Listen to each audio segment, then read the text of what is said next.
I put on a new shirt.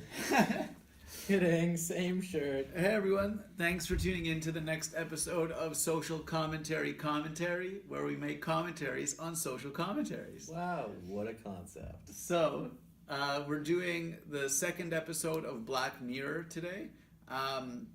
It's called 15 Million Merits. Definitely check it out. Warning, spoilers ahead. So I think the first thing that comes to mind, I think it's similar to the first episode of this season, where to me it's like a very good analogy of how society is, right? A lot of other Black Mirror episodes tend to go into like how it could be, but I think this one, in my opinion, is quite reflective of actual society now. Absolutely.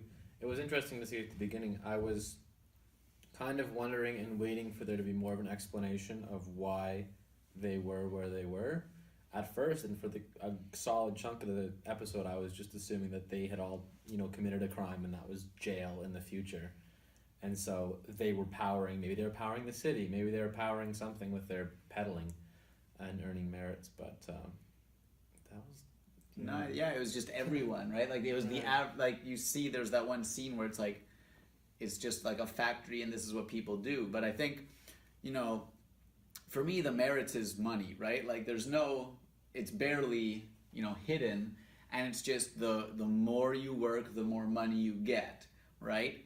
But, overall, the focus is, like, he talks about how, you're spending the money on nothing. It's not real, right? And, in this, it's completely fake. It's like buying something for your avatar, but I think it's directly relatable to the consumerist culture we have now, right? Like people just, work to buy things they don't need that aren't really real, right? Yeah, I mean, I could buy 10 more lives on Candy Crush for $1, right? And yeah, absolutely. And he made a point when he was talking to Abby. She's like, well, just spend it on yourself. And she's describing all these things that he can buy, and none of them are real, actual substantial things. And so he's like, I want to spend this on something real. Mm-hmm. And then she kind of understood it. Yeah. And for me, obviously people do buy stuff in Candy Crush or World of Warcraft, but I view it as analogous to just like general consumerism as well, right? Like, why do I need, 12 hats? Or like, it's like... Hello Kitty socks. Hello Kitty socks. But it's just part of it's part of the whole system that just like keeps us... they make us want these things, so we continue to pedal the bike, right? And I think similar to some of the, I think another thing is like about the pedaling itself. It's just like, like a meaningless job type thing, right? But at least it's better than, like, they need to create something worse so you're happy, right? So there's the lemons, right? Who they have to clean and they're like mistreated and stuff. And so it's like you're happy you're a peddler, because they've created something worse for you to feel better about yourself. Mm-hmm. And if you're not pedaling enough, you become a lemon. Yeah.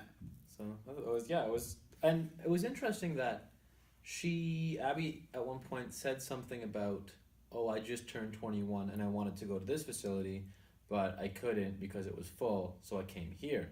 So I'm wondering if you have to become a certain age to pedal, and what happens with the population under that age. Yeah, that's interesting. I'd never thought of that.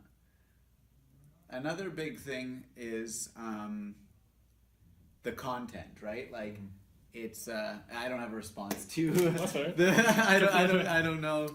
One for a time. Okay. But another big thing I would like is the content, obviously, and so like you're in it, like you're completely surrounded by screens pretty much all the time, and you have to pay to avoid the ads, right? So that's like a big thing, is the ads are right there in your face. It can detect if you're not looking, right? Which is, they already have that technology. Your Facebook knows, okay, they don't know if you're looking at the screen, but like they know how much time you're watching their ads. And so this is like the next stage. If you close your eyes, it literally forces you to rewatch, or you have to pay to skip, which like, that was quite interesting to me. Mm-hmm, absolutely. And you have to think about it. It's like your hard-earned money, you're spending X amount of merits to skip this commercial, And if you want to save your money, you're like, oh, I'll watch the commercial, and the commercial may persuade you to spend more merits, right? So, yeah. And then he ends up running out of money, and he can't skip the commercial, right? Like that's the big thing is if you don't have enough merits, you can't even skip the commercials. You have to consume that content, which is also bizarre.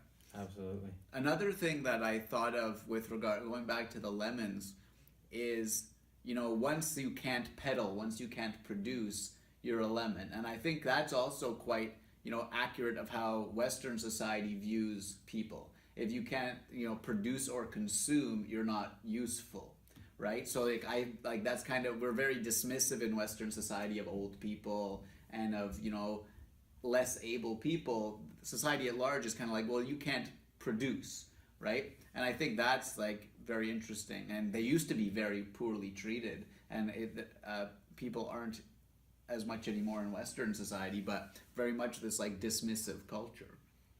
Mm-hmm. One for David. Well, I was just gonna say, no, I agree with that, and it's interesting, as you mentioned, that there is somewhat of a hierarchy, even though watching, it's almost like you're reminded of the hierarchy each time you see a lemon, because when you don't see them, you think that the peddlers are the lowest of the low, right? And the lemon walks down, oh yeah, they're not that bad off. Yeah. Right.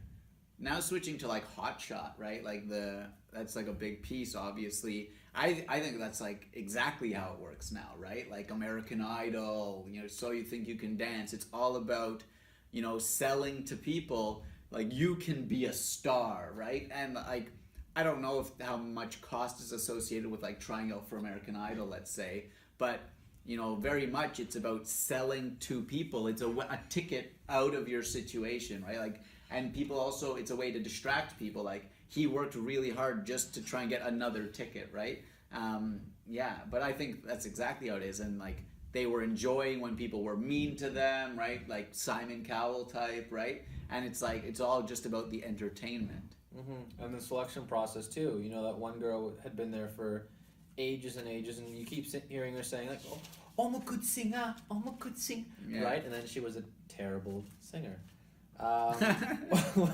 What do you think about the whole sexualization of Abby? Yeah, well, I think that is, again, probably very true of the entertainment industry. From what like I've heard, females have a very difficult time in it, and she got taken first because she was like the hot brunette, but then right away she was very explicitly sexualized and then streamlined right into porn. But I think that is a stereotype of like someone trying to make it in show business. They want to be an actor, but they end up doing pornography because it's like an entry in or an alternative, and it's still, it's either that or back to the bike, right? You want to go back to your other job, you can make good money doing this. Mm-hmm. But yeah, I think that was fairly accurately portrayed, honestly. Maybe it's a bit over the top. Right, and then all the contestants are drugged beforehand, so they're more suggestive and... compliance. Like, exactly. It's just so they even said, like, she'll just be drugged when she does the porn anyways, right? Exactly, so probably more compliance. Yeah. And so... it was really hard to watch too, even when the guy, I don't remember what that judge's name was, the Australian one, and he's saying, you think that he's going to yell at Bing, and then he doesn't, and he takes his side. He's like, you're a good speaker, like come be on my show. I wouldn't say he takes his side. I would say he's so good at running the system. Right? This is someone trying to break the system, right. And they're saying, oh no, you're a part of the system too, right? So I view it as manipulating, right? I think that's really, and I like can you change things, right? So I think like, in politics, it's like, do you have to be corrupt to succeed in politics, or does politics corrupt people, or do you have to be corrupt to succeed, right? Mm-hmm. So I view it kind of like that. He that was real, and then he sold out almost instantly. Mm-hmm. I know. I was kind of disappointed in that fact, but there was no way that he was going to go back to the bike farm. I was expecting him though to try to kill one of the judges Mm. with that class, and then obviously you saw afterwards when he was recording his session, he's recording it in a corner, like they make it seem like he's still in a cell somewhere, and then he gets up, he has his orange juice, he puts his. I like the touch of him having the penguin. That was nice. And then he goes out and looks on the virtual world. So he has nothing real now. But I mean, he does have the penguin, which I guess is better than nothing. Yeah, but really, I do want to like. I think the end piece is like big, right? Like the fact that he tries to speak to people and change things, and at first, I think also a lot of what he said was fairly accurate of society now overall. About, you know, I don't remember it all, but like I would rewatch it and say like it's just a passion plea of, you know, people are just desensitized, right? And if we really knew, like, they build such a complex system, they being, you know, the ruling class or whatever. Not that I'm bought into these huge conspiracy theories, but I think it's pretty true that people, like, the system is built so that you just like keep your head down and do your job, and they set up nice little hierarchies, and you're just blind to what's actually important, what's actually real. Mm-hmm. And he makes such a passionate plea, and it seems to resonate with some people. But as soon as the judges, like, it's like a switch, right? He started to like get people to be real for a second, and then they were just like, wow, what a performance. And then everyone's back into it. That is the part that really messes with me. Mm-hmm. Exactly. And it seems like kind of mob mentality as well, right? Yeah. When you get one person who goes one way, and they're all cheering for him, and then, yeah, you're right, the judge comes in, and all three of the judges say, you know, pretty good. And then, yeah, he loses the crowd. Well, wins the crowd, but also loses them for... and loses himself.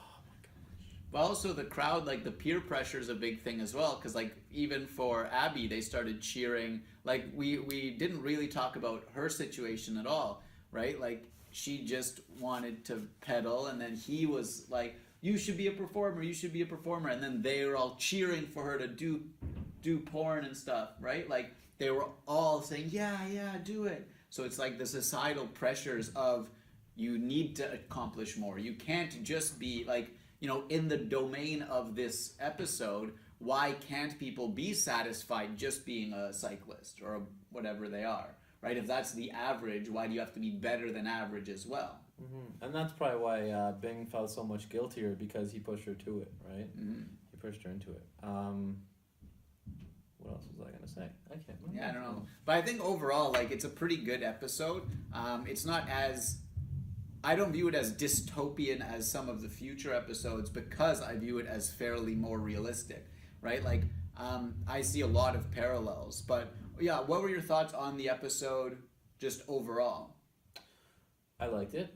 Definitely thought-provoking, as most Black Mirror episodes are. Eerily kind of accurate. I think what I was going to say was that the fact that biking... and then they earn merits biking, and then they spend the merits on the show or watching the show, I think. And at one point, the one judge said, while Abby was kind of trying to make up her mind, he said, who do you think pays for the spotlight? Right? So all these people are spending their hard-earned merits to pay to watch the show. And that's what it comes down to in real life, too, right? You're paying for this media circus. And as long as you continue to put in your money to fund it, it's going to keep happening. That was actually how they got the crowd on his side, right? And saying, like, stop wasting our time, make a decision, because it's, you know, you're wasting everyone's time. You're wasting their money, right? Like, yeah. It's interesting. Well, I don't know. I don't really have anything else. Like, I did really like that episode. Yeah, and I guess let us know if you liked it as well. Thanks for watching, and tune in next week.